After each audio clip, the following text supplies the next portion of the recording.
کیا ہم اولیاء کے گستاخ ہیں؟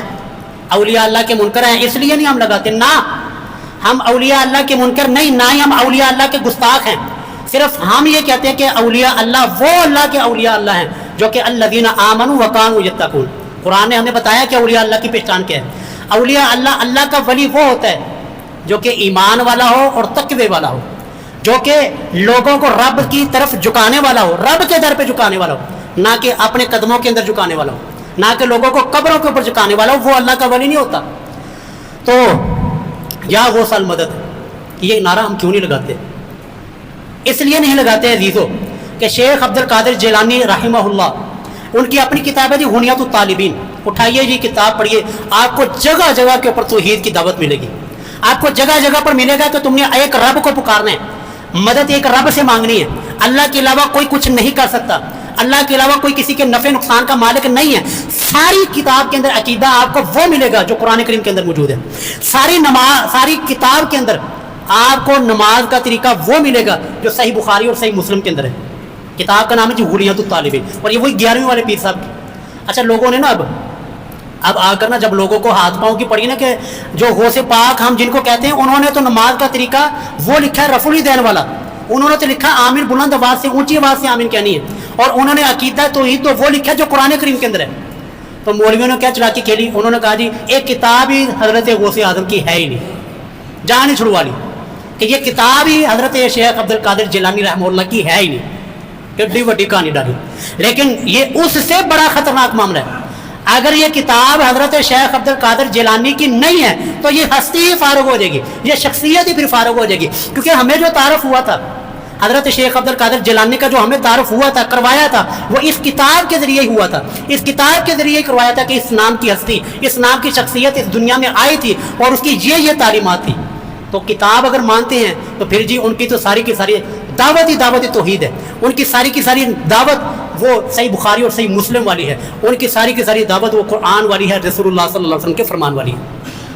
لیکن اگر لوگ نہیں مانتے کہ نہیں یہ ان کی کتاب ہی نہیں، پھر ہم لوگوں کو دوسرے طریقے سے سمجھاتے ہیں.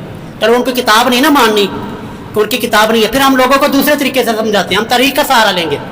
تاریخ توجہ جی، تاریخ بغداد جس شہر رسول اللہ کے زمانہ مبارک میں اور خلفائے راشدین کے زمانے مبارک میں دارالخلافہ وہ مدینہ منورہ تھا. پھر حضرت سیدنا علی رضی اللہ تعالیٰ عنہ نے کوفہ اپنا دارالخلافہ بنایا. سیدنا علی کے بعد بنو امیہ کی حکومت آتی ہے، تو بنو امیہ نے اپنا دارالخلافہ شام دمشق کو بنایا. تو جب بنو عباس کی حکومت آئی تو بنو عباس نے اپنا دارالخلافہ وہ بغداد سٹی کو بنایا. یعنی وہ کیپٹل سٹی اور دارالخلافہ تھا، اور پوری دنیا کا مرکز تھا وہ بغداد. اور بیت الحکمہ، اٹھائیں جی ذرا تاریخ پڑھا کریں کہ بیت الحکمہ پوری دنیا کی سب سے بڑی لائبریری تھی، جہاں پر ہر قسم کی، ہر فن کی کتاب وہاں پر موجود تھی. اور علماء صلحاء، ہر قسم کے سائنسدان، سائنس کے علوم وہاں پر اس بغداد سٹی کے اندر پڑھائی جاتی تھی. بڑی بڑی یونیورسٹیاں تھیں. اور تعداد تقریباً جی مورخین لکھتے ہیں تاریخ کہ 20 لاکھ کے قریب اس شہر کی تعداد تھی جو وہاں پر آباد لوگ تھے. وہاں کا ایک وزیر تھا، توجہ جی، کہتے ہیں کہ غوث پاک شیخ عبد القادر جیلانی وہ رب کی پوری کائنات کو اس طرح دیکھتے ہیں کہ جیسے ہتھیلی کے اوپر رائی کا دانہ رکھا ہے.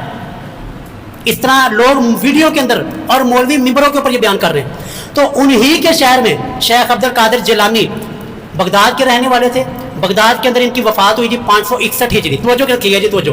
ہم دوسرے طریقے سے سمجھانے لگے. یہ کتاب کو نہیں نا مانتے تو ہم دوسرے طریقے سے سمجھا رہے ہیں کہ یا غوث مدد نہیں کہنا اور غوث اعظم کو مشکل کشا نہیں کہنا. غوث اعظم صرف اور صرف رب کی ذات ہے. سیدنا عبد القادر جیلانی رحمہ اللہ، ان کی وفات بغداد کے اندر 561 ہجری کو ہوئی ہے. اور مولویوں کا یہ بھی کہنا ہے کہ ولی جب قبر میں جاتا ہے نا اس کی طاقتیں بڑھ جاتی ہیں، وہ مزید طاقتور ہو جاتا ہے. یہ بھی ان مولویوں کا کہنا ہے. اب 561 ہجری کو ان کی وفات ہے، وہیں پر ان کی قبر، وہیں پر ان کا مزار ہے. اور اس کے ٹھیک 92 سال کے بعد، توجہ جی، 92 حضرت عبد القادر جیلانی فوت ہو گئے، قبر بن گئی، طاقتیں بڑھ گئی اور طاقتور ہو گئے. ان کے وفات کے 92 سال کے بعد ان کے شہر کا وزیر تھا ابن القمی، رافضی تھا. اس نے ہلاکو خان کے ساتھ ساز باز کر کے نا، یعنی غداری کر کے پورے کے پورے شہر کے اوپر حملہ کروایا. اور ہلاکو خان، اٹھائیے جی تاریخ، یہ ہماری سقوط بغداد، یہ اسلامی ہسٹری کا ایسا سیاہ ترین باب ہے، ایسی مسلمانوں کو شکست کبھی دیکھنے کے اندر نہیں آئی جیسے کہ اس بغداد سٹی کے اندر ہمیں دیکھنے کے اندر آئی کہ جی ہلاکو خان نے وہاں پر حملہ کیا اور 20 لاکھ کی تعداد تھی وہاں پر. 20 لاکھ کے اندر 15 لاکھ لوگوں کو سر اس نے ایک ہی دن کے اندر مار دیا. 15 لاکھ لوگوں کو مارا, کاٹا, ان کی اور سروں کو اتارا اور سروں کے کھوپڑیوں کے اس نے مینار بنایا. تاریخ میں کہتی ہے یہ غوث شیخ عبد القادر جیلانی کی وفات کے 92 سال کے بعد واقعہ ہو رہا ہے. کیا جی ہتھیلی کو رائی کے دانے کی طرح دیکھ رہے ہوتے ہیں پوری کائنات کو, لیکن یہ نہیں پتا چلا اپنے علاقے کے اندر جی وہ وزیر غداری کر رہے ہیں. ہلاکو خان سر پہ آ گیا اور وہ جو دریا کہتے ہیں کہ جی دریا سے سمندر سے انہوں نے 12 سال کی ڈوبی ہوئی برات زندہ کر دی. اسی دریا کے اندر پھر ہلاکو خان نے اسی شہر کے غوث پاک کے شہر کے لوگوں کو وہاں پر ڈالا اور مورخین لکھتے ہیں کئی دنوں تک اسی دریا کا جہاں سے وہ برات زندہ کی تھی, برات نکالی تھی, وہیں اسی دریا کا پانی کئی دنوں تک انہی کے شہر کے رہنے والوں کی وجہ سے خون کے اندر تبدیل ہو کر سرخ ہو کر بہتا رہا. کہاں تھے جی مشکل کشا, کہاں تھی حاجت روائی؟ ایسی اسلام کے اندر کبھی شکست نہیں ہوئی. پوری کی پوری بنو عباس کی حکومت کا خاتمہ کر دیا اس ہلاکو خان نے. اور پھر اس کے بعد وہ بیت الحکمہ, وہ لائبریری اور وہ یونیورسٹی کی وہ کتابیں اٹھائی اس نے, ساری کی ساری کتابیں اٹھا کر اس نے اسی دریا کے اندر ڈالی. تو پہلے دریا کا پانی سرخ ہو کے بہ رہا تھا, پھر اس کتابوں کو ڈالنے کی وجہ سے کتنا ہمارا علمی سرمایہ ضائع ہوا. وہ ساری کی ساری کتابیں جب اس دریا کے اندر ڈلی تو دریا کا پانی کئی دنوں تک سیاہی کے ساتھ کالا ہو کر بہتا رہا. یہ غوث پاک کے شہر کی فریاد آپ کو سنا رہا ہوں. تو آج سے جو آپ کو کہنا یا غوث المدد, اس کو سکوت بغداد سکھایا کرے, اس کو بتایا کرے بغداد کے اندر کیا ہوا تھا, اس کو بتایا کرے بغداد کے اندر کتنے لوگوں کو, کتنے مسلمانوں کو کاٹا اور ان کی کھوپڑیوں کے مینار بنے تھے.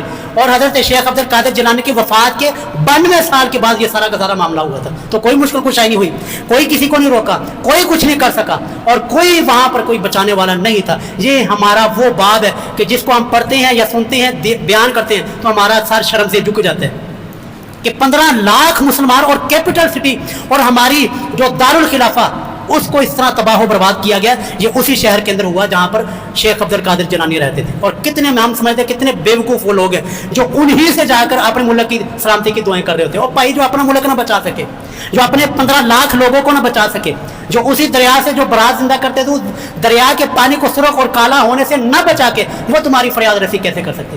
تو اس لیے جی یہی ہمارا مشن ہے اور یہی ہماری دعوت ہے کہ کوئی بھی اس دنیا کے اندر اسباب کے تحت مدد مانگتے ہیں تو بالکل جائز ہے, لیکن اسباب کے بغیر صرف اللہ کے علاوہ نہ ہمارے کسی نفع کا مالک ہے, نہ کوئی نقصان کا مالک ہے, نہ ہمیں کوئی نفع دے سکتا ہے, نہ کوئی نقصان پہنچا سکتا ہے. اللہ کے علاوہ کسی کی بھی مدد کا نعرہ نہ ہم لگا سکتے ہیں, نہ لگاتے ہیں, اور نہ ہی ہم آپ کو تعلیم